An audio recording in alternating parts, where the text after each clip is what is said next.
Hello, everybody, and welcome to episode 6 of the Jankyard, the hypest and most accurate podcast for Ashes Reborn, an extendable card game by Plaid Hat Games. We're here to talk to you about all things Ashes, news, events, the meta, and in particular what we like to call open-minded deck building. And who are we? Well, we're just a bunch of dads who love talking cards. We've got a dad of two busy twins, Schmendrix. That's right. They are very busy. The 4-year-old twins are a hurricane in a bottle. Well, you hope they're in a bottle. Sometimes just a hurricane. Sometimes they're just unleashed. Yeah. We've got the dad of the missing intern. Whatever happened to him?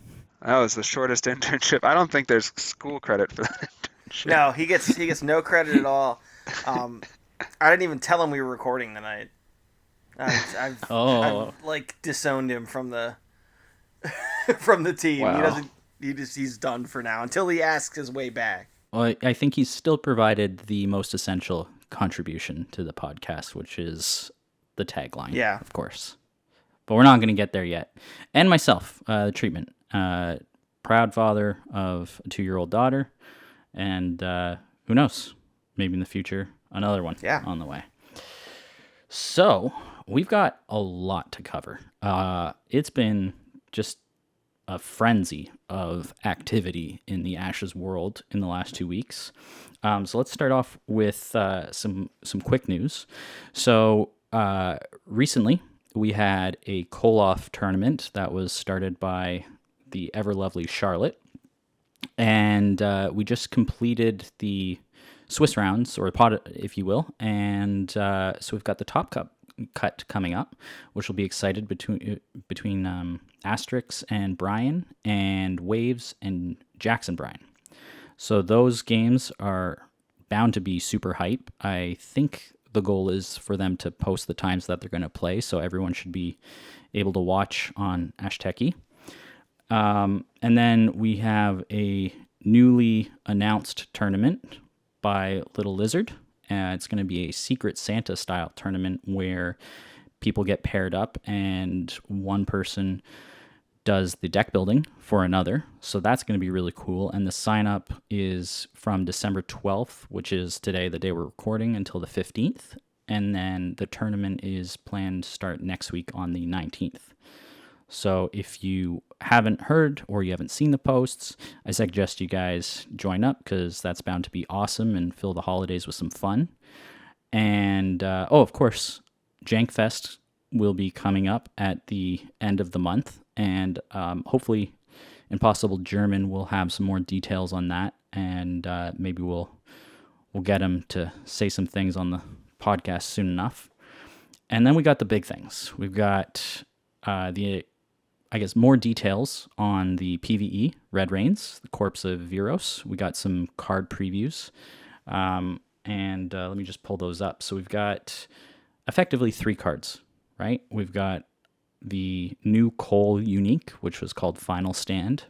We've got 2 allies, Old Salt and Phoenix Attendant. So what do you guys think of that? First of all, I want to say I'm very stoked for the Secret Santa tournament. I think this is going to be awesome. It's it sounds super cool. Yeah, really cool like twist on an event and I love building decks, right? That's my favorite thing in this game. So whenever I get to build a deck for somebody else, that's so cool to me. So really looking forward to that one. But the spoilers, the Final Stand, I'm not huge on. I 100 Blades is a really good card, and I feel like I would feel naked playing Cole without 300 Blades. But we'll try it out and see how it works. But that one I wasn't too kind of hyped about, even though it's the art is sweet. Yeah. So the Final Stand effect is. If you have no cards in your hand, deal 4 damage to a target unit an opponent controls, and if you have 12 or more wound tokens on your Phoenixborn, deal 2 damage to a target Phoenixborn for 1 basic. Sorry, I guess I should have said that before I started talking about it. But yeah, I don't know. I don't like situational cards like that. Like, if I want to remove a unit at the beginning of the round, I want to be able to do that. And you kind of can't do that with Final Stand. I mean, I know you get super good value for one basic when you do get to play it. Not my favorite card.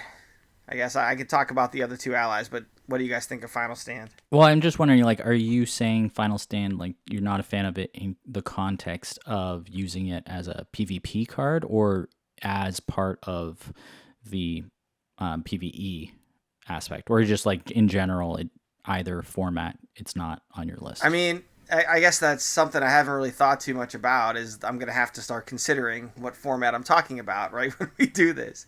But I was talking about PvP. PvE, I just have no idea yet because I watched a little bit of the Covenant streams, but I just don't have a feel for how that's going to work to be able to like know how cards are going to be good or not. But 100 Blades is just a good card. I don't want to take it out. Yeah, well, yeah, that's the problem, right? Is you got something that's already so amazing that slotting in something that's like a little more focused in terms of damage, but has conditions on it is tough. I mean, the first part is good. I think the first part is easy to trigger, right? Like, you're going to get down to no cards, especially with the ability to slash things. So, I mean, you're right. You're going to get to no cards, but, like, you still have to get to no cards first. And if, they play a Realm Walker and I have a 1-die removal spell, like, I want to kill the Realm Walker. If I don't... And I can't get rid of all my cards in my hand first to do that. Yeah, it's tricky, especially when Cole wants to be drawing cards often during the round, so you're potentially putting that moment off. I don't know. I would defer to more experienced Cole players. I think the Cole off that we just finished, or we are heading into the semifinals of, rather, is the first time I've played Cole, for any significant length of time. And so I wouldn't hold myself out as a Cole expert. But yeah, I could see a case for... Well, here's the issue. I think it's a very hard card to first 5, and so then 100 Blades is, I think, more universally valuable, and for Cole in particular, and so then you're imagining running one Final Stand, and at that point, why wouldn't you want a third 100 Blades? I mean, you're just really reducing the chances you actually draw into the Final Stand and don't met it away when you want it, so... I don't know. It feels tough to play. If this were Marvel Snap and it said draw this card in round 3, I would definitely include one 100% of the time.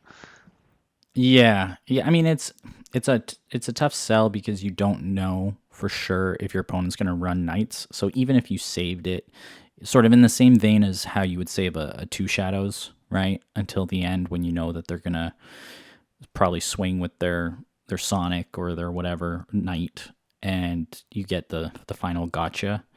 But it's really tough too because 100 Blades actually replenishes or at least gives you another card to slash with. Right. So in effect, it's 3 damage, right? Deal 1 to everything, and then deal 1 to the opponent, and then as well giving you ammo to slash. So it is tough. I'm not sure where it'll slot.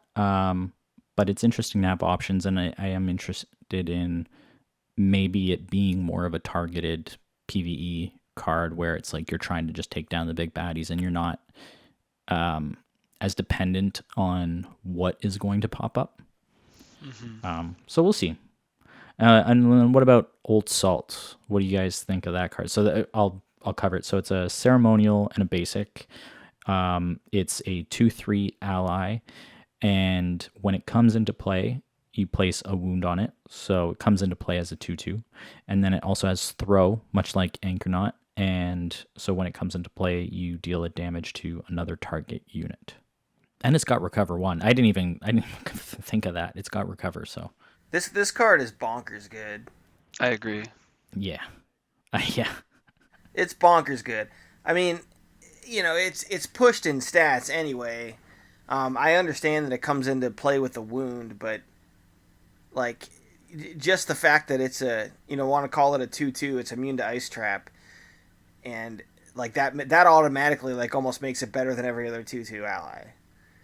Just being immune to Ice Trap, and then you get to do a damage on top of that.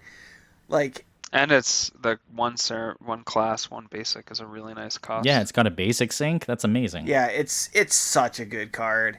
Um, it's gonna be in a lot. It's a lot of ceremonial decks.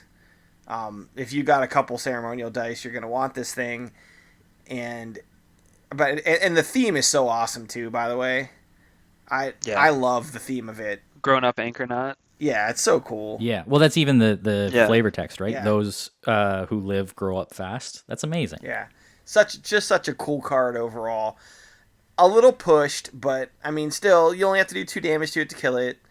But comes in with blood chain synergy and that kind of stuff. It just it's so good. I mean, yeah, if you're running string mage with it, it's also and small sack. Nick has said that there's going to be more support of some kind for wound tokens in this set. So if there's any value in having wound tokens, this card is going to just get that much stronger. Yeah, I mean that's definitely more on the combo or synergy aspect, but even just like Killer said, if you got 2 ceremonial dice, even 1, I mean, ignoring all other possible combinations of using it with blood chains or whatever, it's just an auto include sort of in my book. It's so good, especially if you can keep it alive or drop it at the end of the turn and then immediately becomes a 2/3, which is crazy. Or I could definitely see playing this in Rowan because it's just awesome in addition to his ability. Yep. I mean, what other, like, if you're going to put 2 die allies into your deck, like, what other one would you want over Old Salt? Well, like, Rising Horde is, like, the only other, in terms of a ceremonial deck. Or, like, Beast Tamer? Beast But even, Tamer. I'm talking about any color. Like, like, if you're to spend 2 dice on an ally, it's tough. I think Beast Tamer is probably the only other 2-cost ally that's as powerful as this one. I mean, I guess there's, like, Dreamlock Mage and stuff, so there are some, but that's more situational. But all these allies that are 2 class dice of the same type, they're a lot tougher to include in your deck. Like, you need to run 4 or 5 of that color to play those, and you could have 2 ceremonial dice in your deck and run 3 Old Salt and be perfectly fine. Yep, 100%. Yeah, as far as like 1 class, 1 basic, you've got Standard Bearer, Jungle Warrior. You've got Adept Duelist, which is your favorite card. Now, that's my favorite card in the whole world right now. Yeah. Don't be knocking on my Duelist, but Old Salt's better than Duelist, so it just is. Yeah. You've got Flute Mage, which I think is Clue's favorite card, at least in recent weeks that I've watched him play. Yeah, there are definitely some good 2-cost. I mean, String Mage is another one. That's really powerful in the right deck. Yeah, again, 2 of the same color. River Scald's really good. So I guess when you think of like those, maybe it's not as pushed as I thought when I first saw it. Well, Scald, yeah. But still, it's for 1 class and 1 basic and a damage. It's just such good value. Its standalone value is hard to beat. Right. It doesn't need any other card really to be good. No. Yeah, for sure. One of those cards that can go anywhere and be awesome. Aerodel's gonna love it, and I can't wait to put 3 of them into her. Now I have to build another Aerodel deck to to play those. It's also the only. I mean, I'm ignoring the other card we're just about to talk about. It's the only ceremonial basic cost. Everything else is like Crimson Bomber and Rising Horde are both double class. This is the only class basic. Which is really cool, right? It's like finally fleshing out options when you're looking at what you can put in. Yeah. It is interesting that it's in the ceremonial set, but it's a card that allows you to splash ceremonial more easily. Mm-hmm. Yeah, for sure. Then, of course, now we get a second ceremonial basic ally, and it's Phoenix Attendant. This is a 1/4/2 recover. And there's a side action ability, Alleviate. If there are no wound tokens on this unit, move 1 wound token from your Phoenix Spawn onto this unit. So it's almost like a reverse Sun Sister type of thing. Right. Or Living Doll, where instead of putting wounds on, it takes them off. Right. So thoughts on this one? So this is another one, a ceremonial class and a basic. That's it to summon this thing. Yep. Yeah. Okay, so this is also amazing value. Then I couldn't remember the dice cost on it, but 4 life for a class and a basic. I don't care if there's nothing else on it. It could be a 0/4 for a class and a basic, and I'd probably want to play it. Yep. Like that. Yep. That's just really good. Yeah. And then with 2 recover. Yeah. Like that's knight level. Yeah. And now I can heal my Phoenixborn with the thing. I mean, and I don't have to do that. That's optional. All right, so I can just play it as a 1/4 and let it chill until I feel like healing my Phoenixborn with it. And again, blood chains and whatever. Like, yeah, it's really, really good. I don't see a world where Redking does not immediately do some sort of like, Voltron thing with this card. The same way he would do it with like Steadfast. It's just like a 1/4 is screaming for an alteration of some sort, and then just sitting there. What's that one that gives you rooted devotion? Yeah. That card, yeah.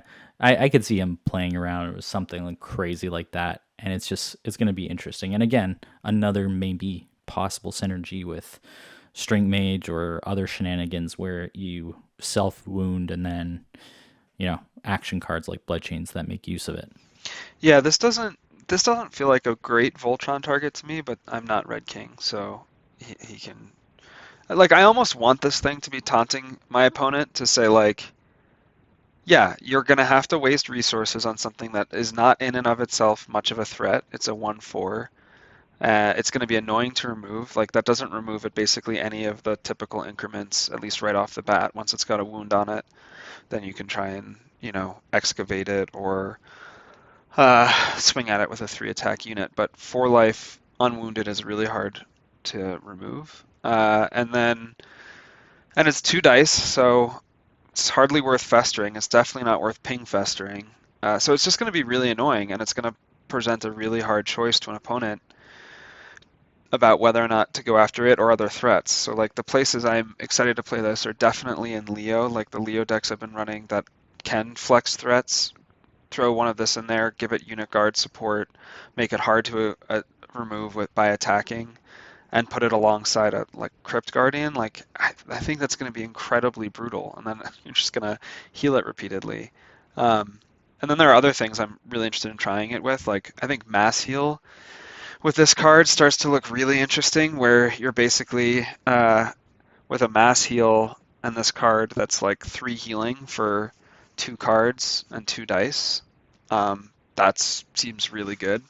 And I'm also kind of interested in places like Jericho, where she could potentially blink it so that it could keep healing. It's kind of a weird blink target, but there are things about that are somewhat interesting. And the last thing I'll say is like I think Butterfly Monks in this card go together really well too, where even if you're not wounded immediately, let's say you've taken 1 damage, this thing heals you.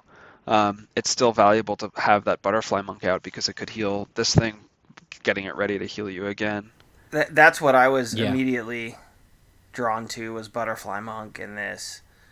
And it makes, I had, either good dreams or nightmares, whatever you want to call them, about, 3 Butterfly Monk books on the board, and then you start putting these things down, and you just spam Butterfly Monks, and if your Phoenixborn is damaged, you can heal the Phoenixborn. If it's not, you can heal this thing. Yep. And people tend to forget sometimes, I think, that Butterfly Monks can heal units. And it's a lot of, it's a way to get good main action healing too. I mean, you can use stuff like Reclaim Soul or whatever to destroy a Butterfly Monk, got a main action. Yep. And I see this turn where like you heal 4, you side action Alleviate, main action Reclaim Soul a Butterfly Monk and heal 4, or something, or like heal 3 and heal the the attendant at the same time. So many cool things. Well, not only that, like we were talking about Sun Sister on the last episode, as interesting that maybe underplayed, and something where obviously you're going to need a lot of side actions, but the ability to keep it alive, not almost like you were saying, Schmendrix with the blink, but in this case you just need side actions. Right. That's kind of cool. It's just when I look at the big design picture, the last, I guess, 4 decks have all been, they were pushing the 3 life and 3 attack sort of space, where we had Cloudburst Griffin, we had Ruin Dweller, we had Realm Walker, and then there was, Crypt Guardian, which is an amazing card in Rowan 2/4, but there haven't really been a lot of 4 stat allies or conjurations lately. I guess Chimera is the exception, but that's a unique. So to get 4 life for only 2 dice is just awesome. And I don't know about you, but when I do like my first 5 spread, it almost always seems like I need something that costs 2, costs 3, and then I got my 3, cheap books or whatever. And so I think this will be a really cool place to slot it in. I mean, my first thought, well, I shouldn't say that. My actual first thought was Drain Vitality. and Drain Vitality is not a good first thought, so I, should probably just dismiss your that. Second... But my second thought was Odette using this thing to help offset the Enter the Fray penalty. Yeah. Just like main Yes. action, Enter the Fray, side action, heal yourself for 1. Nice. And then start putting Butterfly Monks on the board. And then you have Generosity to reset Odette, and then you do it again. And that was where my head went. And I'll have to build that deck at some point. But I just was trying to find a way, all right, what can I do for a main action that hurts my Phoenixborn but gives me a benefit, so that I can, immediately side action with this thing. And that's Enter the Fray is the easiest thing that comes to mind.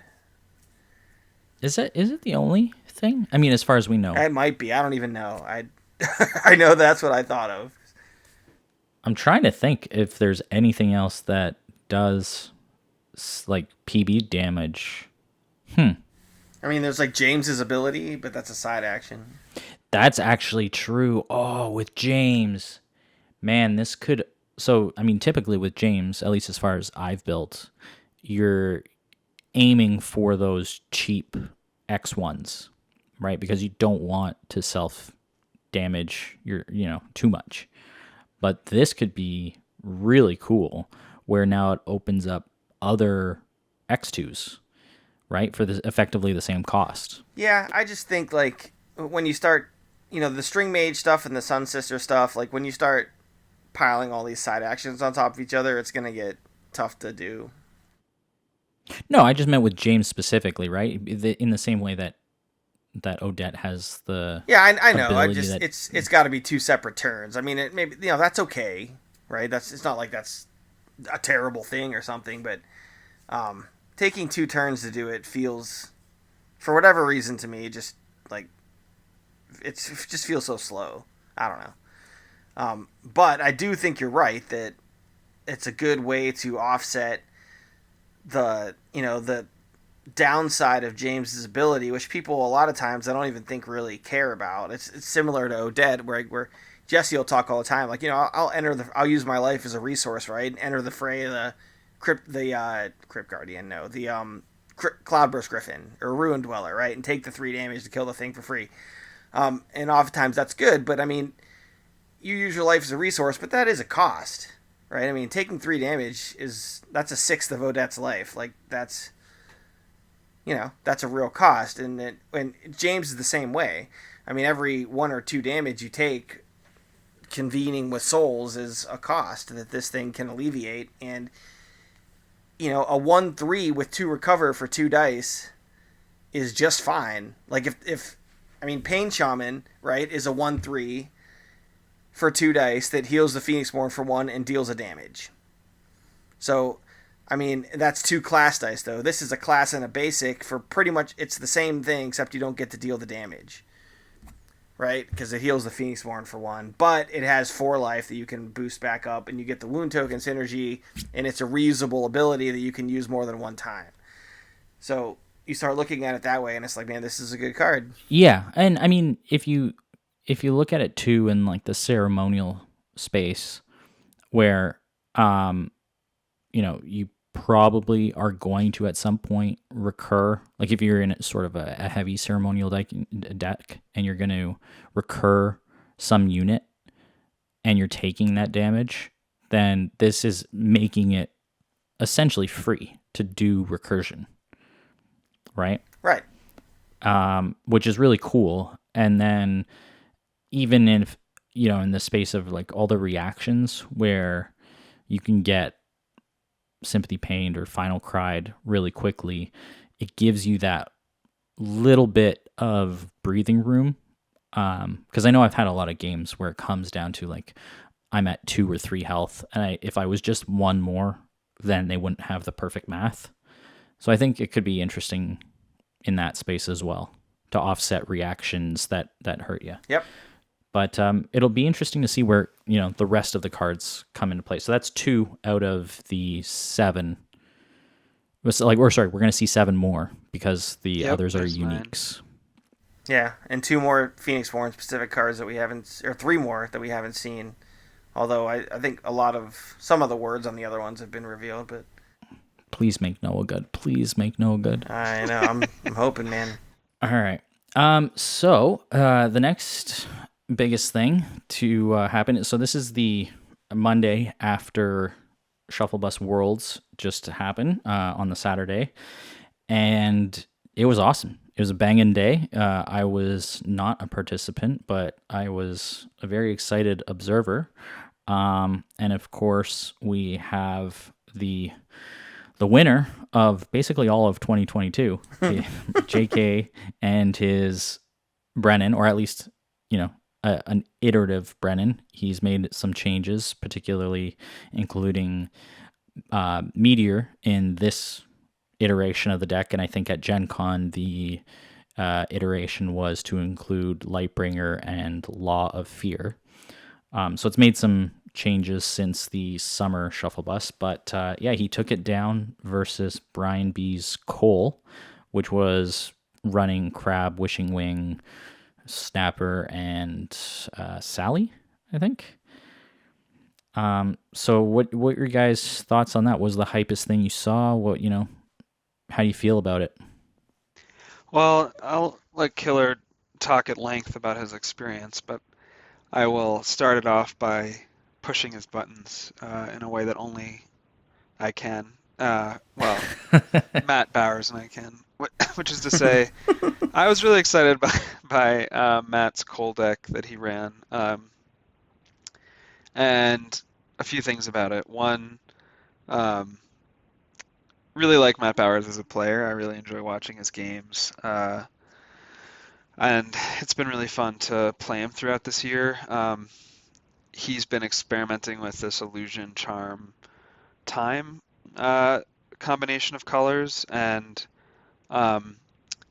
while I'm sure Killer will say that, I know Killer will say that Matt elevates those colors, which very well may be true. I have a personal investment in believing that Matt is onto something really powerful because I've beaten Matt a couple times in pod competitions while he's playing those decks. So I want to believe he has found something really powerful that I have found a way to also beat. But in actuality, I think he's been exploring a set of colors that are interesting, that appeal to me. And he made them really work, I think, in this most recent World Championship.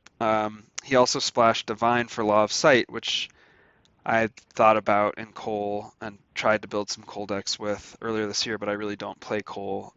And like I do with most things, I went too heavy at that plan. And for him, I think it was just a one of in the deck. But I think it created a lot of problems for Brennan's, which I think is really cool. And I think he felt like he had solutions in the Hope matchup as well. And I think there's a powerful suite of knights in those colors. I think there are answers to Brennan with Dreamlock Mage shutting down Meteor and some of the reactions. So I'm hype about that to see some meta solutions bubbling up in those colors, which are colors that are, I think, often maligned, which I like to play. So I didn't get to see a lot of it live. I've been catching up on games here and there as I can, but that was fun to watch. And I think it should be noted too that like he had a very similar deck in the I think it was the last chance qualifier or the one before that, but it was in an Odette shell. I don't remember the title of the deck, something about nightmares or whatever, but he I've ran seen it in something. Odette. I think He ran something similar. Yeah, he's running a bunch of different PBs. And there was also the rock paper scissors aspect where Matt was the only one to beat JK in the Swiss, and then Brian. So then it was Brian versus Matt in the semifinals, and Brian's Cole beat Matt's Cole, and then Brian versus JK in the finals, and JK beat Brian. So that's an interesting sort of, like sometimes it's just the strength of schedule or just the way that the pairings play out. Because even I think Brian had mentioned in the chat just at the very end, he says, yeah, great, good game, but I think your deck has a better chance against Brennan than mine does. And that's how it ended up. Yeah, I was very... so, like Schmendrix said, I did say earlier today in the Discord that I think Matt kind of elevates the level of that color combination, but Matt's going to elevate the level of whatever he plays. But what I was excited to see is, the spin down type things is, maybe a solution to these really fast decks, especially if they're going to run Meteor and reaction timing stuff that spin down can mess with. Matt always seems like he's one step ahead of the JK is like 2 steps ahead of the metagame all the time, and Matt's like 1 step ahead of he's somewhere in the middle where he has what you need to beat the top stuff, but I don't know, not as far ahead as JK is to just out first 5 everyone. But I mean, he did have the answer this time, right? JK came with Meteor, and Matt had Dreamlock Mage and Spin Down stuff that can deal with that. And that's interesting. Because more people really should play Meteor. It's a ridiculous card, but it is very, very susceptible to stuff like Dreamlock Mage and Dream Fracture and Magic Siphon. So I was, as much as I'm going to talk about hating Matt's deck in a second, I was very kind of excited to see him have that and be able to do well and, take down the big Brennan deck that's been beating everything. So that was cool. Well, yeah, and to your point, Meteor is a great card. I think, wasn't it earlier this summer, or I'm losing track of time here, but you were experimenting with a lot, both in, I think, Ramia, where you did the sort of ancestral punch, for a bunch, and then Meteor the board and do it all over again type of thing. And I know that, I guess, at least lately, Carl has said that it's an underplayed first 5 card. I played it actually in summer Shufflebus. That's what I did. I just meteored the board. I don't remember whose match it was, but it won me the game. Yeah, I played it at Gen Con too. I had Meteor to deal with Hope in the first round. And it's such a good card. And JK was doing something very similar that I was doing with that Remio, where he would play out Raptor Herder and then Meteor the board and get back Raptor Herder and replay it. That was kind of part of his first 5 plan, it seemed like. And I played him in the 4th round of the tournament, and what he did against me, and I don't know if he planned it this way. If he did, it's super awesome. But anyway, he put a Lightbringer book down, right, early in the first round. So he only had 2 divine dice, right? So I'm looking at his dice thinking like, okay, he's going to play Lightbringer and maybe like a Law of Fear. You know, so that's what I'm preparing for. I had, like, Meteor never crossed my mind. And mostly because he had Lightbringer down, right? So, why would he put Lightbringer in his first 5 and then, you know, plan on not using it? But that's exactly what he did. And, you know, I don't know if that was a pivot or what, but, I mean, he certainly first 5'd Lightbringer and Meteor. Like, he didn't draw one of those. So, I mean, that was just a ridiculously good first 5, and especially against me where I had a Huntmaster in my first 5, and that just got obliterated by Meteor. So just another, you know, kind of a hype thing, and one of those, you know, JK is way ahead of everybody else in the first 5, you know, type situations, and why he's winning all these tournaments and doing so well. And I mean, talk about, did you play him or Brian in either of your matchups? I played JK in round 4. Oh, you did? Okay. I did. I lost very handily, and was Meteor in the first round. But you know, so I played Aerodel, and I love this Aerodel. I think it's extremely strong. It's so efficient. It just does everything well, and I love everything about it except for how it plays into Brennan. I did not think it had a very good Brennan matchup. I just kind of said, well, I hope somebody knocks Brennan out for me, right? That was kind of where I was at. So, but you know, anyway, I love the deck. I went 2-2, and my loss was there in the 4th round to JK, and in the first round to Matt. And I don't want to spend a ton of time on the podcast talking about, you know, my mediocre 2-2 finish, but I do want to talk about the ending sequence against Matt's deck. That's the promise we make to people, Killer, is that we're going to complain about our mediocre finishes. Don't deny the people what they come here for. What are we doing here if we're not talking about mediocrity? If we all end up top 3 in one of the tournaments, I think this podcast ends and we have to reboot as something else. Yeah, well, I in the interest of going to sleep on time, I'll spare the listeners that. They can hit me up in the Discord if they want to hear me bleed on for 20 minutes about going 2-2 at Worlds. No, we're not talking horse cheese here. We're talking, you know, the quick highlights. Yeah. So this is. I just want to talk about the end of my game against Matt because it's a very teachable thing.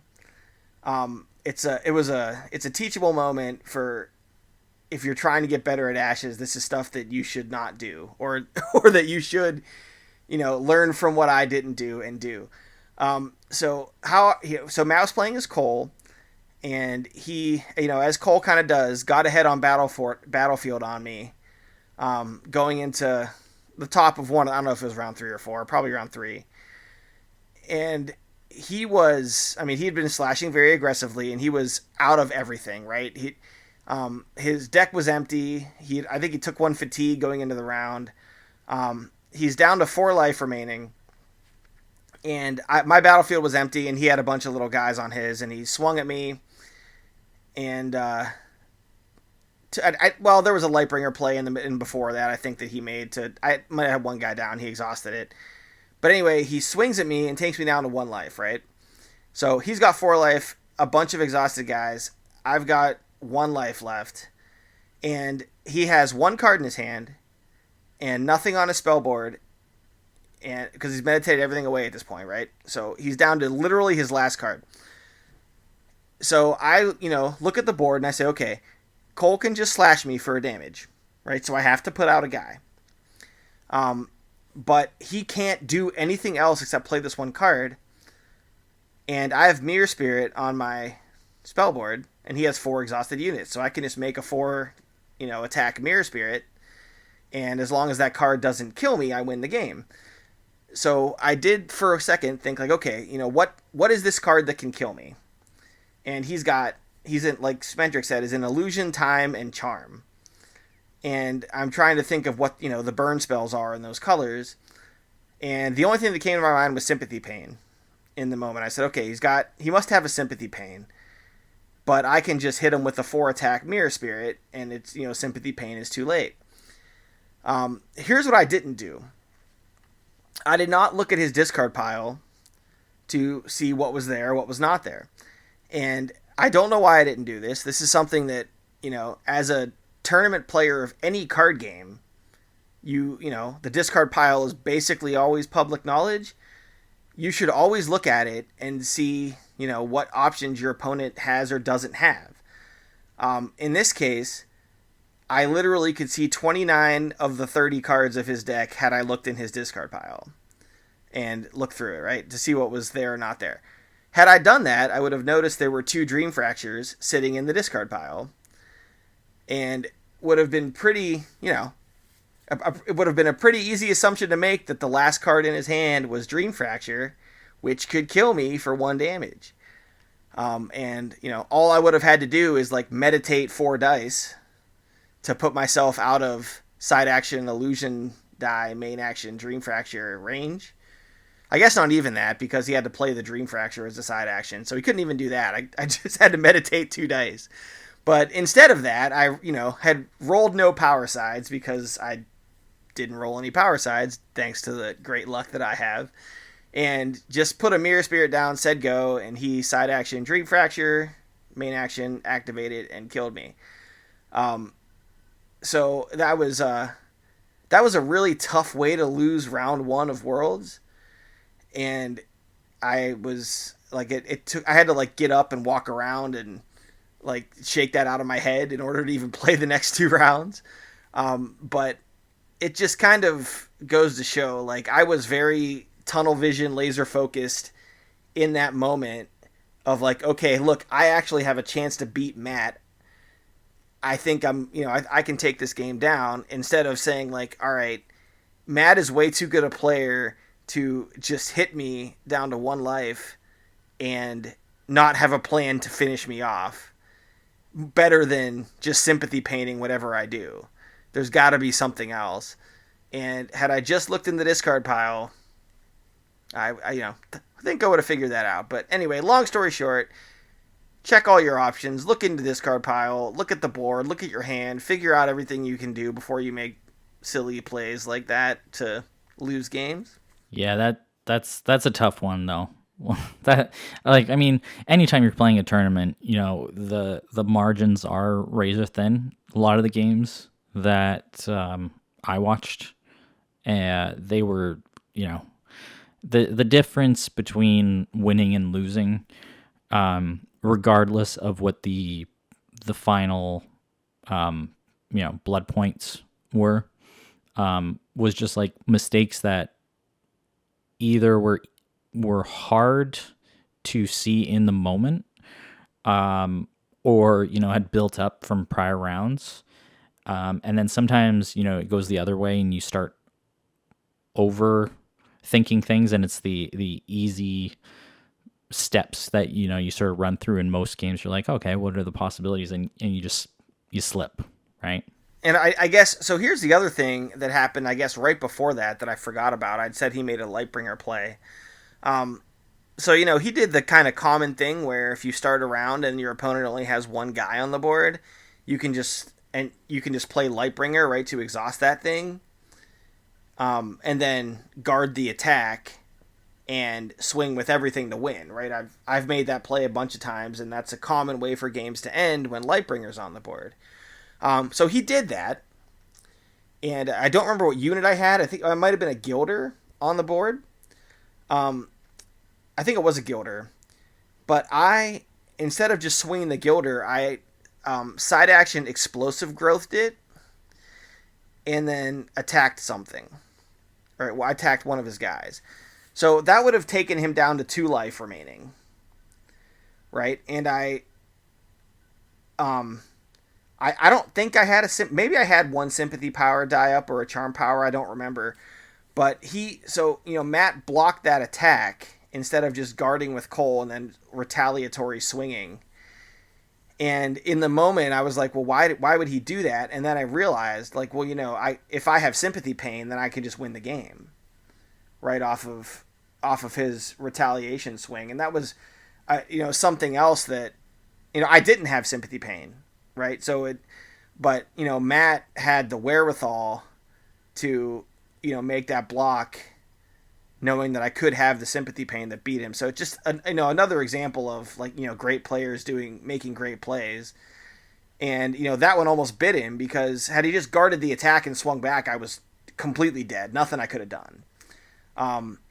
But because I could have had sympathy pain, he had to block that attack and then put himself in a situation where I could have won the game. Unfortunately, I made the wrong play, but like you said, just razor thin things, right? He doesn't know if I have the sympathy pain or not. And that's kind of a cool deck building thing, by the way. Like, I've kind of lovingly poked fun at Shadowfire without really doing so, and was saying, I dedicated my deck to him because he likes to run two copies of everything in his decks. And I had like 2 copies of every card in this deck. I could not make decisions on what to cut and what not to cut, and there was just like 2 of everything. I like 2-ofs. Yeah, I do too, and I think you can play that bluff game with the 2-ofs, right? Like I said, look in the discard pile to see what's there. Like Matt looked at my discard pile and saw 2 sympathy pains. I can have the third one, right? There's not 3 in there, so he doesn't know. So that was a cool little mind game that happened at the end, but that Matt came out on top of and deserved it. That's another big difference though in this Shufflebus, right? The worlds this time were closed list. Yeah. And I think it's really cool to watch, especially, the great players at the higher level when it's closed, because there's a lot of, like you said, bluffing. And so sometimes it'll just be like a pass when there's still a ton left to do, or when one person could, I tend to put my foot on the gas probably too often, and it's like, I have an open swing, not necessarily thinking that the person's going to have 2 shadows to clear my night, or they'll have the one card that gets you at the end of a round. And I've seen that a lot, especially when Carl and Brian play, whether it's casually or on Shufflebus streams, that there's a lot of those sort of like conservative plays, or where they don't go all out for the extra 2 or 3 damage because they'll carry the advantage over and they just don't want to expose themselves. Right. So that, it was fun to watch a lot of those games in that sort of headspace. Schmendrix, did you have any hype plays or games that you thought were, just amazing to watch? I mean, I started by watching the championship game, and yeah, the brutal efficiency of JK's deck is a thing of beauty in and of itself. And I think he hit a round 1 meteor in that game as well to blow up the battlefield. And yeah, Meteor is a really powerful card in lots of situations. It's no more powerful in a situation where you're playing the burn deck and you don't care at all about the battlefield. Brennan wants 1 unit on her battlefield that she can kill. That's basically it. So if she can get away with it, if she can win in time. So I thought that was it's pretty awe-inspiring, honestly, to watch JK play those decks. Did you guys were you surprised at all by the spread of Phoenixborn? So Cole actually had them, like, they were the most represented. There was Matt, Brian, and who was the third one? There were 3 Coles. No such method. He was playing a fighting spirit Cole, and he faced off against Brian in the quarterfinals, I think. So there were 3 of those. There was 2 Hopes, Tuxedo, I believe, and Carl were both on the Creepers. Carl went 3-1 and just lost out to the top cut by strength of schedule. And then an Odette, which was piloted by Asterix. I think, was it Ninja Matt Tim? He played a Koji deck, which was pretty cool. And then I don't really... Redenter played Mayoni as well. So there was sort of like, there was everything. But were you guys surprised that it wasn't all hopes after the last few months of No. Boogeyman talk? No, I mean, I jokingly said, I should round everybody up and tell us all to play Hope and Brennan, but, I didn't do that. And this is representative of what we always do as a community, right? Like, we're just never going to do that. But still, like this, I mean, like you said, every strong Phoenixborn was there. I mean, Chaos Theory had a Herald too, right? I think, and like every strong Phoenixborn was there, or at least most of them were. I mean, there could have been a James or whatever, but like everyone was there trying to do their best and win, which is all that you can really ask for in a tournament like this. I'm not surprised because we always tend to do diverse things as a community, but I'm also not surprised at the result either. So, but it was. I think it was very representative of, kind of how we as an online community play Ashes. I just forgot that it was the Cap. He played the other Brennan deck, which we didn't talk about. I think he was undefeated through the Swiss, and he was playing a completely different look. Schmendrix, I think you should be proud of this one because he was playing Realm Walker hunting weapons. Yeah, the Cap is in a group. We tried to create a testing group, but busy lives mean that we mostly just talk about decks. So he's in a group with Clue and the Cap, the Cap, Clue and I and a couple others, and so yeah, he played against the Realm Walker hunting weapons Symboli deck in. I actually got him in the Shufflebus I played him in, and he was running his Echo deck that I think he ended up top 4ing in that Shufflebus. I think that's what got him the invite. And I got him, I think it was within 1 or 2 life with the Symboli. So he knew about that deck, and he thought he was bouncing around between a few different builds and settled on that one late up to the tournament. And I think it's much stronger in a closed tournament setting, and it can be really powerful, especially in something like Brennan. I think it's really interesting to see how that works because neither time nor illusion advance the burn plan, so you are definitely sacrificing your ability if you run up against a mill deck to hit your reactions and be able to get your burn spells off in the way that you want. But in exchange, you get a really powerful round 1 opener if you want it, and it I think tends to catch a lot of people off by surprise. Not many people are going to start double removal round 1, which is against a Brennan, which is pretty much the only way to stop taking 6 to 9 damage from that, 8 to 12 damage from that Realm Walker hunting weapons combo. So it's pretty nasty. Yeah, because he went all in on it.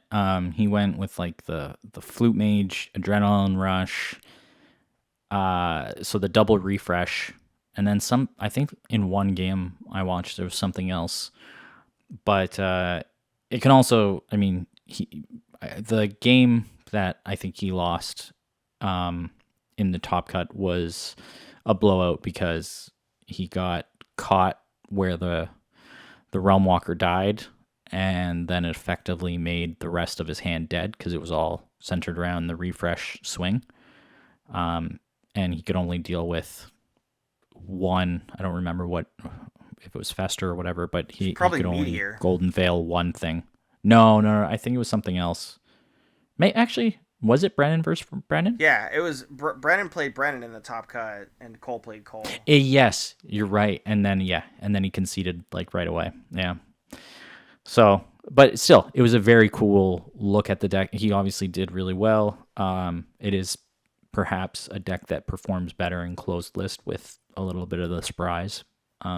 but you still always have to be prepared for it anyway. I guess it kind of leads me into the broader discussion of we've kind of done a lot of things on deck building up until now. We've done 3 parts on how to get your idea, how to select your first 5, how to get your support pieces.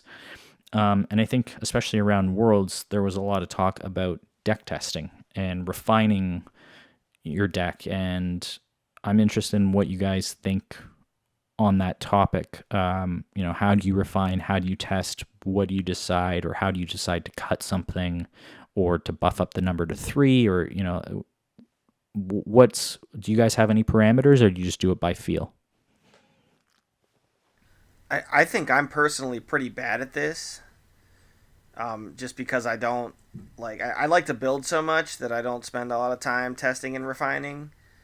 I will say that I worked really hard on Aerodel over the past couple tournaments, though, and I played a lot more of her than of other things, which is why I decided to play her in over the weekend, just because I'm more familiar with her, and she's, like I think I said before, she's kind of my crutch when I don't know what to play in some competitive environment. I'm just the most comfortable with her.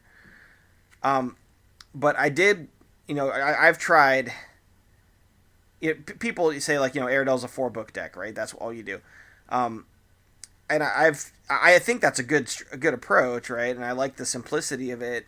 And I have tried almost every combination of book that there is over the last few months. And that was, part of my refinement is let's try and find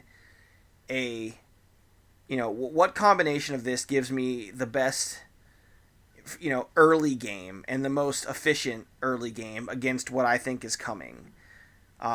So what I did was just I messed around with books, and I played everything from, Griffin to Ruin Dweller to I'd Creeper and Aerodel at one point.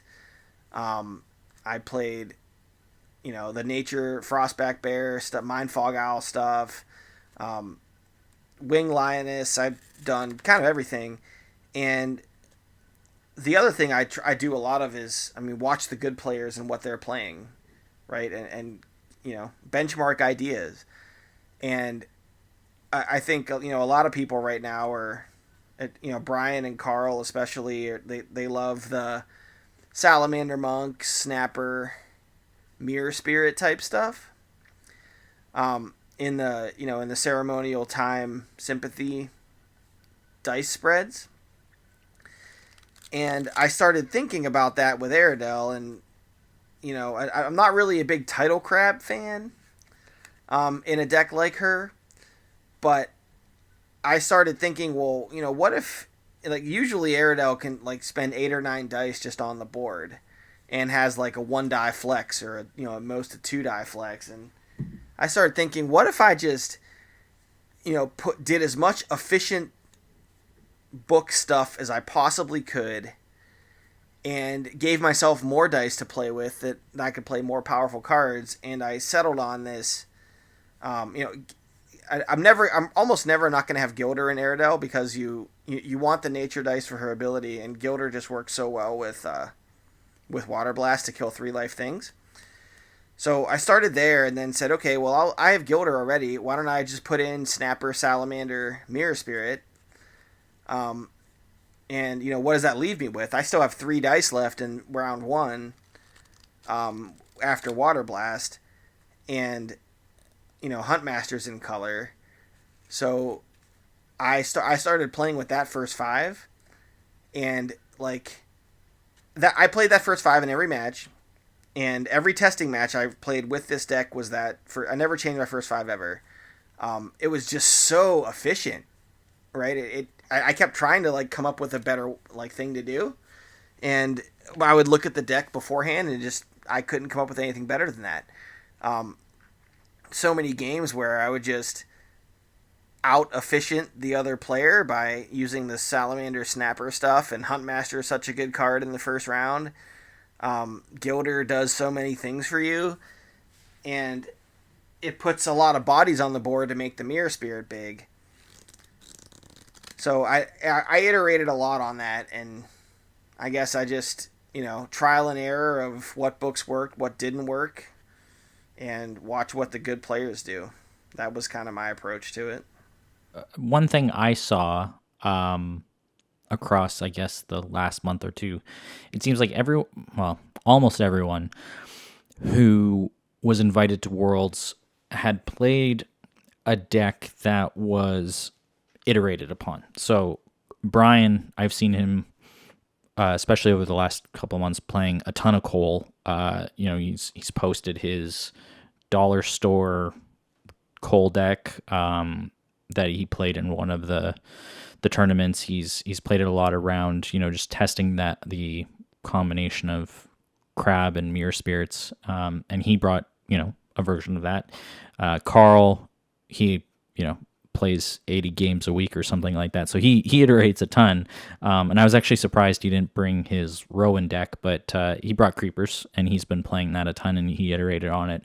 Tuxedo, same thing. He won his Shufflebus season in the fall using Creepers and brought that. And then JK, obviously, has been iterating this deck all year long. And then who else? Asterix. Yeah, I've seen him, at least every other day playing Odette with Blood Archer and Crypt Guardian. He's been iterating. And then, of course, Chaos Theory brought his Herald, which he won, was it last year? The end of last year? I think he used it in Worlds last year and did really well. Yeah. And so it's interesting to see that everyone fell into maybe the comfort deck, but also the one that they have been working on the most. Whereas, definitely more throughout the season, there's been a lot more experimentation with decks, or decks that people bring in as a surprise. So that was kind of cool. But like Schmendrix, you're part of playtesting and everything else. Like you're a busy guy. Do you spend a lot of time on any single deck, or do you just bounce around and find fun ideas and then move on to the next? Yeah, I think if I would like to, it's something I would like to get better at. I really admire people who are able to take a concept and continue to refine it. And I think there are decks that I would feel that way about. But I do think it's a situation where you really have to believe in the core premise of the deck to a high degree, or you have to believe that there's something about it that is fundamentally so efficient that it'll reward learning the lines well enough. And I thought Killer's description of why he was excited about Aradel, how he came to it, what he was finding in running that first 5. Aradel is one of the Phoenixborn, and I think the core deck concept that Killer runs is one of the, a core deck concept that does reward that level of investment if you're willing to make it, because of Aradel's ability to out-efficiency your opponents. And I think Brennan is another one, and JK is the style of player who deeply understands that deck and is willing to invest in it and has a great testing partner in Tuxedo. And but I'm not sure it's worth I'm not sure I'd get the ROI on testing the heck out of Rin Radiant Leviathan. I'm not sure the upside's there. No, you got to do it. You have to. So I think that's the issue. Is I feel so committed to finding something kind of off meta that do those off meta ideas really reward that kind of investment? If the core idea is more situational or just at its heart not inherently efficient, I don't know. So I don't know. It's something I'd like to think about more and decide whether or not. I think right now it is the single biggest thing that's keeping me from top 8ing or top cutting in a tournament, is the fact that I approach this very much as a game, in the sense that I don't take it that seriously, and I'm not willing to really work it at testing things out. So yeah, I mean, there was a few players like Odette. Jesse's Odette, right? That's another example of somebody who has. That's another great example. Yeah. Iterated, not like 1 or 2 tournaments, but this is now over a year. where Jesse believes strongly that Odette is one of the top 3, I think, Phoenixborn, he said, or at least top 5. And he's put in the work, and he's had a ton of success. I think he's had more success across a wide variety of matchups than most people. There's just been some of the other key players, like, classically Philly's Airedale. Everyone talks about Airedale Zookeeper, right? Because Philly had iterated on it so often and played it, through a couple tournaments and had a lot of success. The one, I guess, other person that was missing from Worlds was Inquisitor. And I was kind of personally disappointed that I didn't get to see what I assume he would have brought Tristan, because he'd been streaming a bunch of videos on YouTube where he was iterating on Tristan Bats and Tristan. I don't know. He had a few different versions, but I thought that could have been a really cool contender to watch as well. Yeah, something. I'm going to jump back to what Schmendrix said because it's interesting. So, I had the same feeling, and I still do, right? Like, I want to find that off-meta thing that's good, right? That's, that's why we made this podcast, right? Or part of the reason, anyway, is that we like to, find off-the-wall things that are good and try and work on them and make them better. And one thing I've been kind of coming to as a result of these iterations, right? I forced myself into this because I wanted to make sure I was doing something competitive. But like I found that making an Airedale, even though I know Airedale is a good Phoenixborn and she's going to give me a chance to win no matter what matchup I'm in, maybe with the exception of Brennan, but that's, maybe that's the next iteration is how do I beat Brennan. But even though I know that she's strong, gives me a chance to win, like putting my own spin on the deck where like, I threw together a first 5 that I felt like I'd never seen anybody else do before.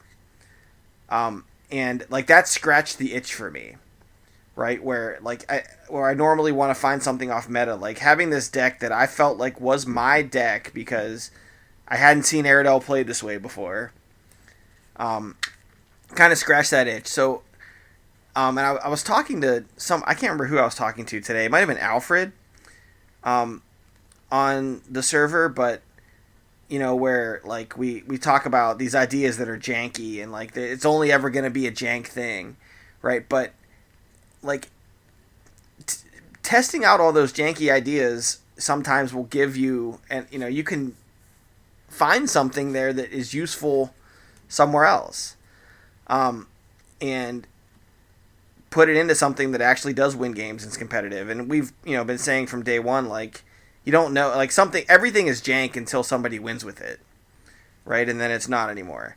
And it's just, I don't know. I guess what I would say is, I thought I was looking for something off meta forever, but I think really what I'm looking for is just my own, like something that I can call mine when I play it. I play a lot of Pokemon right now too, with because my kids will play it, and Pokemon's very like meta solved, right? There's so many players that the meta gets solved really quickly, and everybody kind of tries to fight against it, right? And I struggle there with trying to just find, like, I want to find a deck that's mine. I don't want to just play one of these meta decks that everybody's already figured out. And I think that kind of clued me in on this too, right? Let's say I'm really not looking for something that's completely janky that wins. I'm looking for something that I can call my own that wins. I think that's the perfect way to describe it, right? Because it defines the entire community. I mean, when you really look at every tournament, not just Shufflebus, but every tournament, AIL and the call-offs and the casual ones, and just as a group, we always talk about what is overpowered or what people think they're going to bring, and then somebody brings something else, and then we keep telling new players, oh well, there's no shame in net decking, and of course there's not, but there's some sort of like underlying deep-seated, I don't know, pull for most of at least the active Discord, where everyone wants to bring and win with something that is their own. And it's like, yeah, you could just net deck JK's Brennan, or you could just net deck Brian's Cole. But everyone, at the very least, wants to put their spin on it, regardless of how successful that one deck was, because otherwise it's like, well, it's not mine. And I think that's really interesting as like a community psyche compared to Magic, is what I've seen, or Netrunner or whatever, where people are like, oh yeah, these are the 3 or 4 decks. Like Jesse talks a lot about other games being 3 deck metas. I mean, if you I watch YouTube videos on Pokemon because I want to learn the game, and like people will like come up against a certain deck and they'll be like, oh well, this deck runs 3 copies of this card, and I'll look in the discard pile and see 3 copies of it, and I know that there's no more, right? Because in Pokemon you can run 4, and like to me that just blows my mind, right? Like in Ashes you could never do that. Like you could never just say, oh well, this deck runs exactly 3 of this card.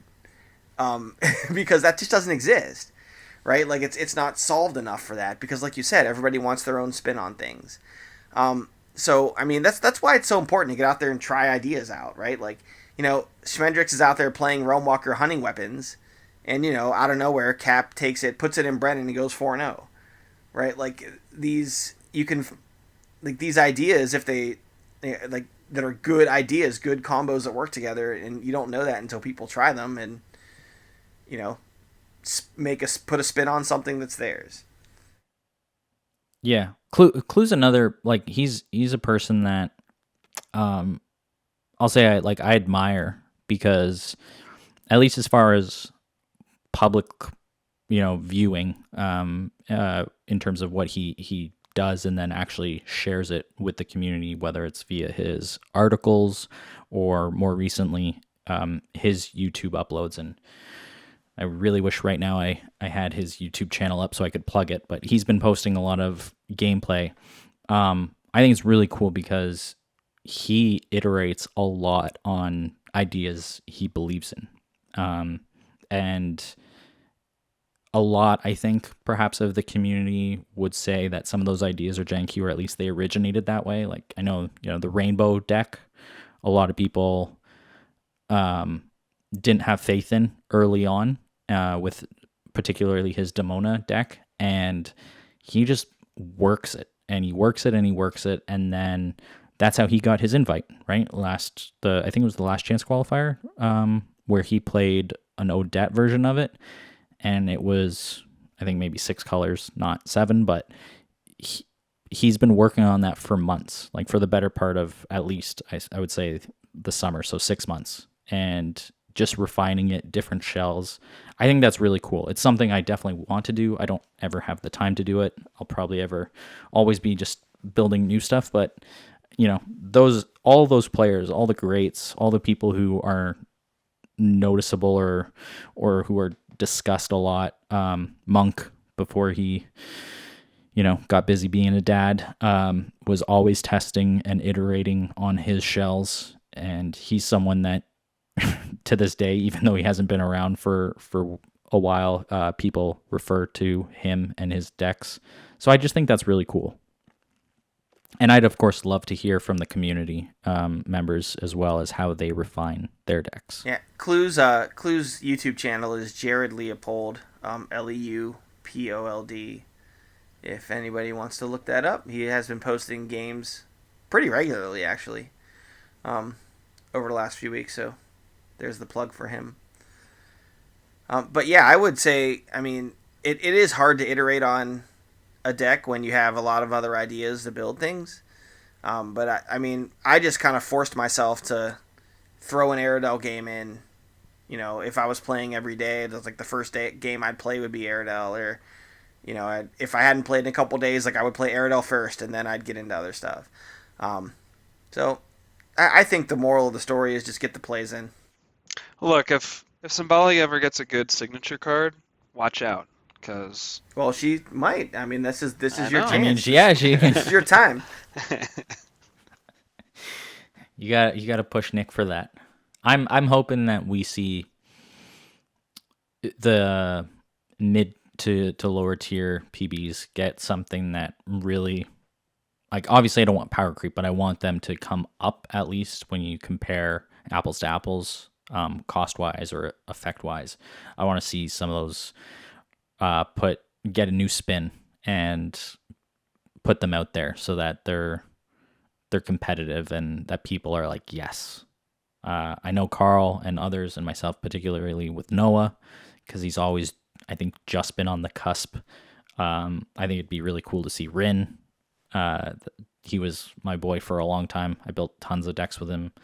So there's a couple out there that I think could just, they're like just about there, being in the top. Noah is the deck that I'm iterating on right now, and I want that unique card so bad to be really good. I know that most of it's been spoiled. I can't remember what it says, so I'm just pretending like I don't know anything about it. And I hope it's amazing, because I agree with you. I think he's kind of on the cusp of being competitive, and just that he's got a great stat line. He does.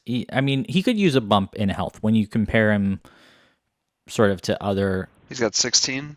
Yeah, he can. I think he should be probably at 17 at least. Like, you can, obviously you have to compare things to Hope, right?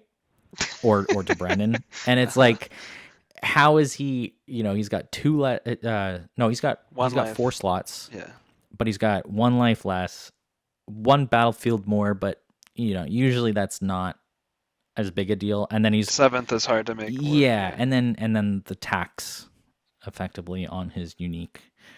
So he's so close, and I do think he can be a powerhouse against the 3 spell board Phoenixborn.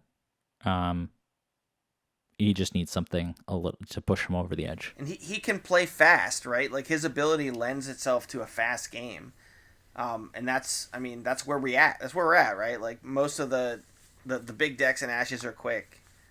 Or at least the big two. Noah definitely, he needs to figure out how to win. He wants a round 1 blowout, I think. Yeah. I mean, yes, but I think what's cool is he can also be played as a more control deck. I mean, there's like the extreme. There's, I think, Redking has put out 50 versions of his double time Noah, which is just like all accelerates and wolves and whatever, and go hard, and that Immortal Commander. That's what that deck uses to absolutely hose you.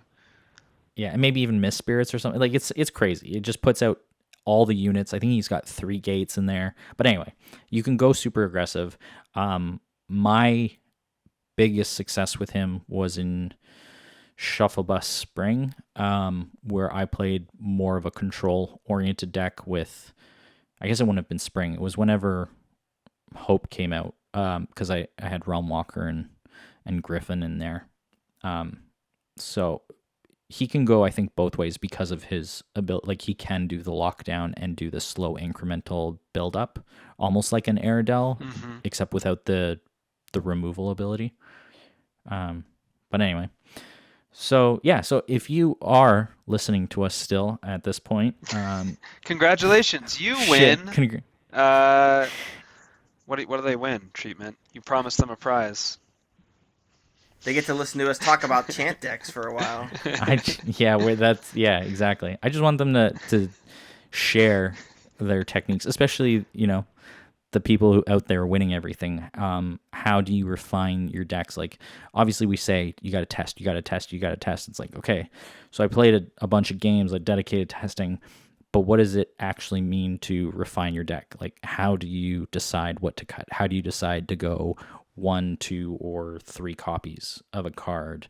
That type of thing. We didn't talk about that, but like, I guess what I would say quick it's real tough, quick is like, right? Pay attention to the cards you're not using. Pay attention to the cards that don't hit the board, like, and keep track of that. Like, make notes. And I don't do that, but I should. Well, Jesse recommended that back in the summer where he was doing like Meta Mondays all the time. He even had, at least on a couple episodes, he had his journal like open. I think it was just a Google Doc or whatever, but or a spreadsheet, and he'd say, okay, played against the treatment and lost, because obviously he lost against that me, didn't right? happen. He played and he's like, okay, well, this is the thing that beat it, or this was what worked. And I think you should note what cards always feel bad in your hand or to draw, or what cards you always want. You're like, this is what wins me if I have it, this is what doesn't, and you should bump it up to 3 ofs. So that's the limited. I mean, don't listen to me. The hell do I know? I just make new decks and move on to the next one. Speaking of decks, though, we had quite the awesome challenge last episode. We spun the wheel and it brought us Chant It Up. So, of course, all about the Chants, the unsung heroes of Jank. What do you guys? Did you guys look at the list? I mean, we have ours, and I think Shadowfire and Redking were the only two to submit. I know they're getting our loyalty points. They are, right? They can 15 more decks, and they can trade those in for a foil blood transfer. Oh yeah. No, now you're promising. So we just need no such to create the artwork. We're just gonna outsource everything. We'll get Jesse to make it. Yes, we got Chants. So did you guys get a chance to look at any of them? I'll just cover like who submitted what. So I submitted a James deck with Chant of Hostility and Chant of Revenge. We had Shadowfire submission, which was a Xander with Chant of Hostility. We had Redking and his Jessa Chant of Sacrifice. Killer, you submitted a Chant of Sacrifice as well, but in Leo. And Schmendrix, you had Chant of Erosion in Brennan. Yep. So I didn't. Who says Chant of Revenge is the best chant? Card's garbage. Yeah. Is there anyone you wanted to start with? I didn't really get a chance, I'll be honest, to look at these. I had a busy day. But I know at least one that stands out to me that piqued my interest. But do you guys have any that you'd prefer to start with? Well, I'll just say quickly about Shadowfires. I think. Yeah, that was the one I was. Okay, let's do it. Oh, sorry. No, go for it, because this is the one that piques my interest as well. So, well, I'll keep it very simple. I really like the idea of Chant of Hostility on Winged Lionesses. I think stock is really cool. I think the fact that he's running 3x Winged Lioness book potentially takes advantage of its 4 conjuration count. This is a deck. I know this is primarily a PvP podcast, but this is one I would be interested in running against the Chimera, because from what we've seen, stock is going to be very powerful. So this is a fun deck, I think, and I'm excited to try it. I think we've often thought about hostility. People have thought about it as maybe a way of buffing bypass, and it does have Frostback Bear in here, but I like the idea of it as basically a removal spell, and it starts to look a lot more like Chant of Erosion in that way in this deck. I like that he's running it in Xander, which, Earthquake is giving him a way to turn his own chant on. Yeah. I think Hostility is going to be... so I've never played Chant of Hostility, so I have no experience to draw on here, but what I can say is that just thinking about it, it feels like one that you're going to want to have available when you need it, right? Like, it's not like Chant of Revenge, where it's like, oh, eventually it's going to get turned on and I can just use it whenever, right? Hostility is like, I need it right now to kill this Realm Walker that they just put down, right? Or whatever. I need it right now to attack this, and get one more damage through bypass or whatever it is. And I like that he has it in Xander, because Xander gives you a really good way not only to turn it on in Earthquake, but to keep fueling it with Xander's ability. So if I like that as a thought to, for a deck to use Hostility in. Yeah, I think it's cool because Chant of Hostility, Divine Buff is a pretty good side or power power action. And the fact that you can get that effect out of a ready spell in something that already will have either ally recursion or, like you said, using the earthquake to turn it on by clearing up your board is really cool. And then to combine it with the Lionesses, someone mentioned that we should be running 3x Lionesses more often. Was that you, Schmendrix, or I remember Probably. somebody saying that in a few weeks ago, and so it's a cool idea. I also wonder, at least particularly in this deck, if it would also combine, instead of Frostback Bear, if it would combine well with something like Sarasaurus, because the ability to, first of all, sort of give that bad decision where do you want to kill the ally and give a chant token, or get the Sarasaurus mounted up and then be able to buff a Sarasaurus to 4 and make it a night killer, is kind of interesting. But it's a very cool deck, and I'd be interested to hear, if he hasn't experienced playing it, how it's gone, for sure. All right, let's move on to Redking, because I mean, we can't just talk about our own stuff, right? So we've got another Jessa? Yeah, this is, I think, the second or third time he's submitted a Jessa deck, so there's a theme going on here. This time it's Chant of Sacrifice, though. I don't know that I've ever played this card, but I have seen him play. Well, notably, it doesn't require any counters, so you don't need to do anything with allies, which is good because he's only running one. Right? It's like, so he's got, and this is, the numbers boggle me. So it's 3 Chants, 3 Siphons, 3 Crickets, 3 Sallies, and then a single Raptor Herder. I mean, and then 3 Double Downs as well. Double down Night Song Cricket, baby. Yeah. It's legit. If you've never played against it, like, it will do work on you. I played no such.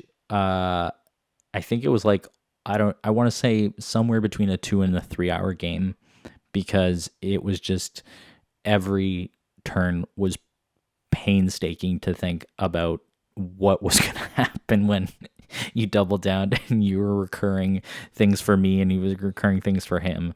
It was tough, but this is interesting. So I don't even know what to say about this deck. What do you guys think? I think it's really cool, and it's, I don't know,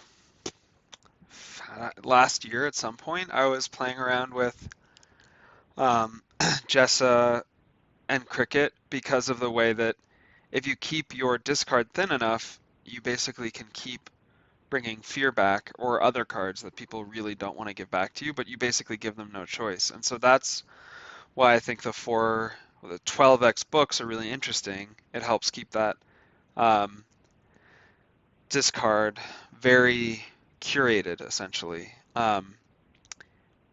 Now, and what was funny about that is, like, when I was doing that, Redking was kind of like putting his little heart eyes emojis on my comments in Discord, not telling me anything, but just sort of like, yeah, that's interesting, keep going, with his emojis. He does that a lot. Yeah. He loves that heart eye emoji. Yeah.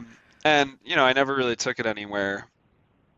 But I think this is cool in that there is that idea in here, but there is also just a really brutal spin down suite here with Magic Siphon and Night Song Cricket that I think is interesting, and I think I have no idea how this maintains a battlefield presence. I mean, obviously the double down on the Night Song Cricket probably helps to do that, but you still need to be serving up units to the engine, like the Chant of Sacrifice engine, and you need to be playing those Chants of Sacrifice unless you want your opponent giving you the Chance of Sacrifice into your hand.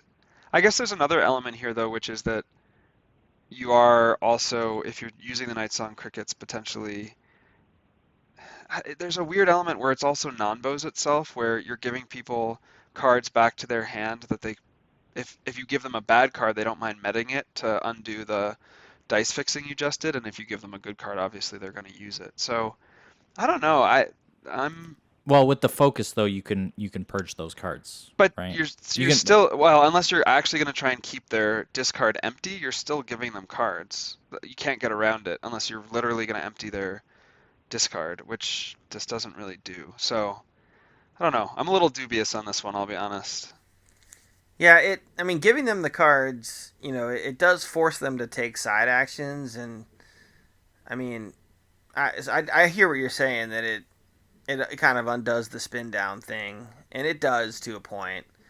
But it also forces them to take side actions they might not want to take, and that has ramifications sometimes depending on what kind of deck they're playing. I mean, I don't know. Any deck with Knights on Cricket's going to have my attention, right? Chant of Sacrifice, obviously good to keep Jess's battlefield from getting overclogged. I'm not Especially sure about with 3 Sallies. Yeah, and that's what I was just gonna say. The only thing that bugs me is 3 Salamander Monk books, and I know the reason is probably what Schmendrix said, right? Where you don't want you don't want cards in your discard pile, so you run the Salamander Monk book, and maybe he puts it on the board and just never plans on summoning it, just wants to have the option available, but because he's going to want to keep like his discard pile basically being fear and double down. And, you have to make that crappy choice of which one do you give him back. But, I mean, it's a really cool thought. And I do like, having 2 cards on your spell board that you can side action spin something down. Whether that either be Magic Siphon or, Chant of Sacrifice to blow up a cricket. Yeah, he says it's an aggro deck. When I look at it, I just think this is more of a control slow burn deck. Like, I just naturally with Jess's High Life and the screams, and you're going to be triggering it, right? Like, you put the Sallies out there for defense, and then if they swing into you, that's fine, because you just swing back with a spirit and then sacrifice it and then scream on top of that and sort of rinse and repeat, or you double down. It's just, I don't see how this is going to be that aggressive, when ideally you're not, like, you can only clear at most 3 of your own units anyway. So you kind of want to sit there, right? I don't know. I mean, I think you're going to be attacking their life total. Like it seems like it wants to Chant of Sacrifice into Final Cry plus Scream. Like, Yeah. a lot, right? And then, so like you do that, right? You hit him for 3, right? You spend 2 dice and hit him for 3. You basically get to Molten Gold them, right? And spin a die down at the same time if you're destroying a Knights on Cricket, or you get a Salamander Monk Spirit you can use to attack. Either one's good for you. And then if you destroy the cricket and you Final Cry, I guess this is a thought that this is something I hadn't thought about until right this second. Can I pick the Final Cry right back up immediately? I don't think so, right? There's an issue with when there's tricky timing things. Like, I'm not even sure the fear is back in. So when the unit is destroyed. Oh wait, so Final Cry is after. So no, that's not going to work. Yeah, it's after. So yeah. The double down thing is the cool thing you can do, and like you can pick up a double down and then use it because it's after. But anyway, you can still recycle the Final Cry even if you don't get to use it right away, and then use it next time something gets blown up. And Final Cries and Sympathy Pain both are very efficient burn spells. 1 die for 2 damage is very efficient. For sure. No, I wonder about the dice spread though, right? Like all that stuff on Sympathy. I mean, 3 monks, 3 crickets. That's a lot. Plus Sympathy Pain. And Sympathy Pain. But I mean, I don't know how many. You're not going to have to summon all those things every round either. But yeah, the 2 time dice is interesting to me. That But like, you have 3 double down, so you want to be able to use double down twice in a Yeah, round. that's so it. so you need 2 time dice. It's just gonna be one of those decks that's really difficult to play unless you're Redking, and then you're good at playing it. Yep. Yeah. And, he's got a Dispel in here to attack Auric. That's like a Yeah. When the Auric meta arrives, this deck is going to be a monster. What was it that was the spring Shufflebus where like 5 people brought Auric because everyone was trying to figure him out. So who knows? Maybe Auric will make he a even comeback. wants to like recur it with Night Song Cricket and do it again. Like, I mean, that's nasty, man. Who needs it against Auric? You got creepers, right? Now you got to deal with those via Dispel. Like, keep dispelling the Silver Snake over and over. It's like, gets a couple tokens, kills your Night Song Cricket, then you're like, nope, Dispel. Put it down, kill the cricket, give it a token, pick Dispel back up, do it again. It's interesting, but I think it's above my level of thinking through. Yeah, I would agree. I need to see it in play. Yeah. Okay, so Killer, you didn't go as crazy. You went with 1 Chant of Sacrifice, and you went with Leo and Nightshade Swallow and Ruby Cobra. So this idea, and a much more reasonable spread of 5 and 5 ceremonial charm. All right, I'm trying to put our listeners to sleep. This is boring. What is this? That's true. This isn't janky enough. It seems like it's basically good enough to work. Let's move on. Burn Exhaustion Control. I'll tell you what though, I played this deck a bunch of times. I had time to play it last week a few times, and only 1 Chant of Sacrifice, right? But that was all I ever needed, and that thing did work for me. Like I was with you, Treatment. I never played Chant of Sacrifice before, but I was like extremely happy with it. It did so many cool things where like I would blow up an exhausted Rising Horde and attack, or I think I had 2 different times where like a Nightshade Swallow survived the round, and that thing will survive a lot because nobody wants to kill the stupid thing. so they'll just let it sit there, right? But then at the beginning of the round, I get to go first, and I just like side action blow up my Nightshade Swallow and exhaust your Realm Walker just for nothing, like for free. And then I still get to main action something. Like a new Nightshade Swallow. You're saying it's better than Crypt Guardian. No, it is like the poorest ever man's Crypt Guardian, right? But I mean, I did it multiple times, and even like and like Final Cried or Widowsed off of it too at the same time. And that is better than Crypt Guardian if you can, side action exhaust your Realm Walker and then put 2 Widows in play and then main action attack you. I mean, and not to mention its ability is put an exhaustion on a target unit. It's not like Crypt Guardian, who's weak and can only do it on unexhausted units. Yeah. But I mean, I was like pleasantly surprised with how well this deck played and how much play I got out of Chant of Sacrifice. It's more aggressive than it looks. Like this is that weird, like we talk about the big 3 like ways to win games of Ashes. Like you're either a swing deck, a burn deck, or a mill deck, right? Yeah, but Leo does it all, and no one plays Leo him, can do it all except for German lately. Yeah, but this is really like usually you see like swing burn or swing mill, right? You don't see burn mill very often, but that's what this is. I don't know what universe you're living in. That's all I play. Burn Mill. Yeah. Like where you don't swing? With Leo, yeah.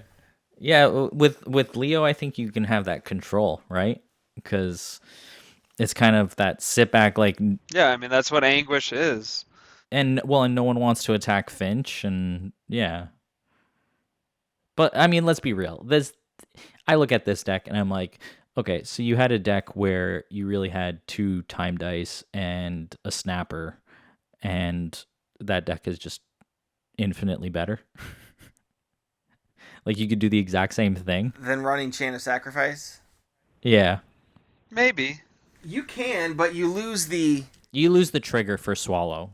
Well, no, I mean you can still kill the swallow. Well, no, you don't. You can't. No, you Right? can't. You Yeah, you can't. can't No, because you it's can't. exhausted. Yeah. So you lose that, and you also lose the like side action do it, and then main action attack or do something else. Yeah. Which I did a bunch of, admittedly, and I think you have to in order to get the value out of it. Otherwise, Snapper is just better. I mean, all right, so Snapper probably is better, but um, but like you're also you don't need to meditate. You need to meditate to play a Snapper usually, and this deck is trying to outlast you with Burn and Mill, so I don't want to meditate, and that was part of the reason I liked having this in 2 colors. Yeah, it's cool. Was like I don't need to meditate very often because I have 5 of each of my dice. You know what would look great in this deck? A Phoenix Attendant. Probably. Yeah. It would look freaking awesome in this actually, deck, honestly. that would. Just if you're going to go the Outlast, and because it's also nice that you went the 3 swallows, which gives you the focus of you may choose a target player to discard a card off the top of their deck if you have fewer dice in your active pool than the opponent. So, I mean, you're just playing the long game, right? Like between Swallow, Cobra, Finch, and I guess Anguish, you're burning through every card. Yeah, sorry guys, I dropped off the call just for a quick second, but I am back.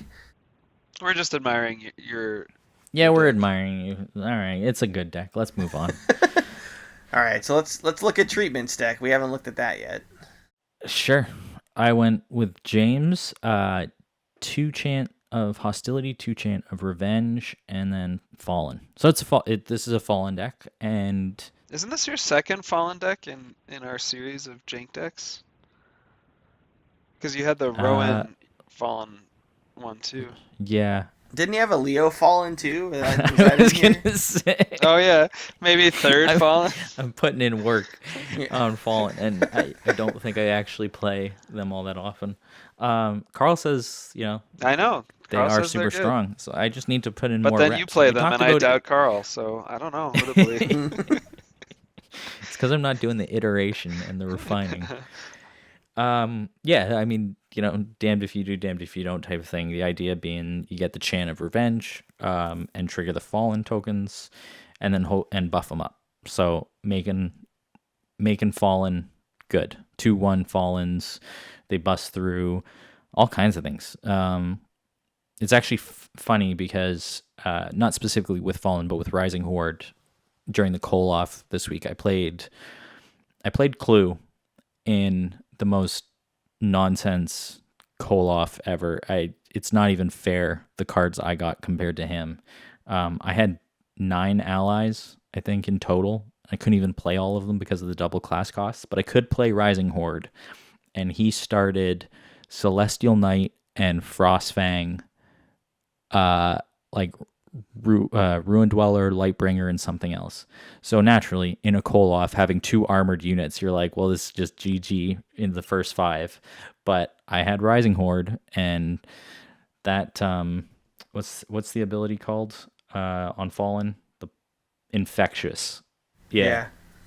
So being able to get through armor, that won me round 1, and then I promptly proceeded to lose the rest of the game. But the idea here would be that you could do the same.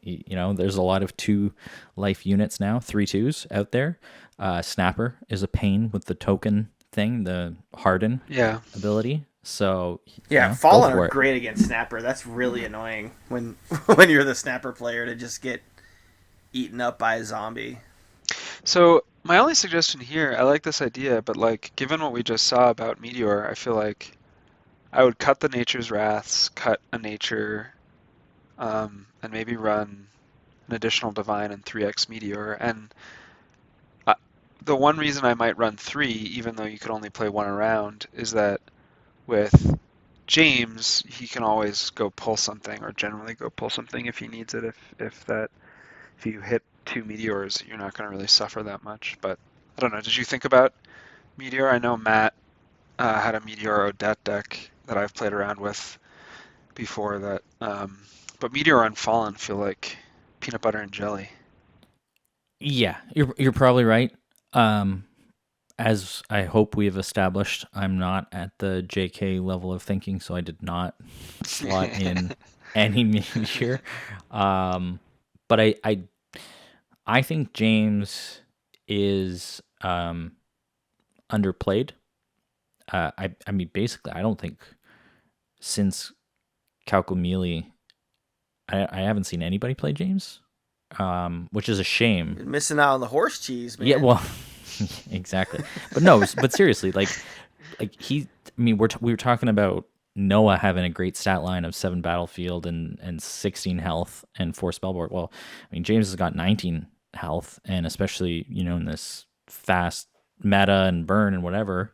And if we're putting in Phoenix Attendant here to make sure that his ability effectively has no downside to it, I'm hoping that we can see more. Actually, I ran James in one of the shuffle buses, and I did really well.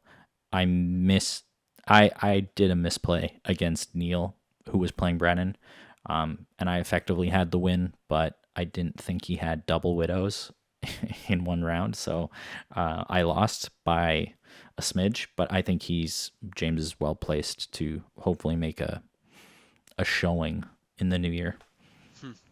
Bold claims. We'll see. I mean, I can claim anything, right? That's the beauty. You can.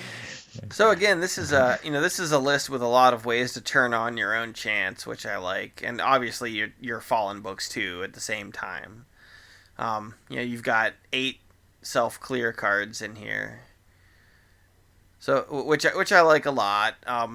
Hostility on fallen does seem good. I mean, it's one of the things we used to say about Strengthen when people played it was like Salamander Monk was great in Strengthen decks because it basically always had a target to throw Strengthen down on, and that's going to be the same with with Fallen and all these guys. There's going to be so many little guys on the board that you're always going to have something to just buff to attack and swing into, like you said, a Griffin or a Dweller or whatever. A lot of 2-life units that are out there nowadays. You can go kill an old Salt, right, with a 2-attack Fallen. Oh yeah, there you go. But yeah, I mean, this is a good value engine to use to find little guys you want to buff up, and a lot of ways to trigger those tokens. So good stuff. It's actually kind of silly. Like, we were just talking about those new cards, and I'm looking at this list, like, because I made this before the announcement. I'm like, man, I just need to slot in Old Salt and Phoenix Attendant in here, and it's looking pretty good. I mean, and you can, if you hit the critical mass of having the chance, and especially like hostility, you then almost force the Fallen to always trigger, because there's only so much that people are going to want to let you swing through with a buffed ally. Eventually they're going to have to block, and then you trigger the Fallen, right? Or the revenge.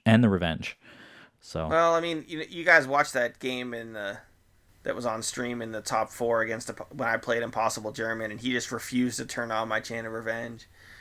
I mean, it can happen, but like, here's the other thing: Crimson Bomber. I forget this card all the time.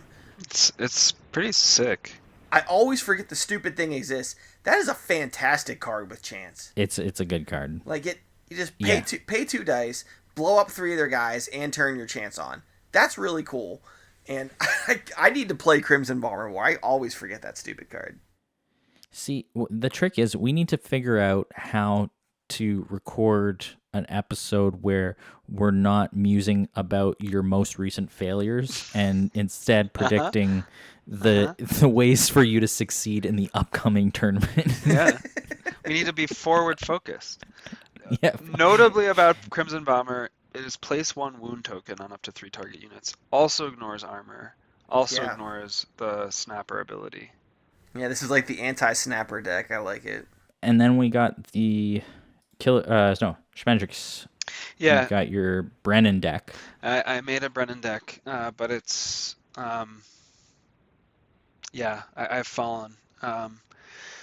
But it's got 3x Chant of Erosion, Frostback Bear, 3x Mindfog Owl, and basically, it looks like all great things are, this is inspired by JK in that specifically his Law of Fear plays, and what this is trying to do is basically create a one-sided Law of Fear situation, right? So between Chant of Erosion, the focus effect on Mindfog Owl, and then also 3x Regress, it's basically trying to simultaneously create space for the Frostback Bear to swing through. But even if it can't do that, it's also just trying to neutralize your opponent's attacking threat so you can continue to pile on burn damage. It should probably run 3x Sympathy Pain instead of Regress?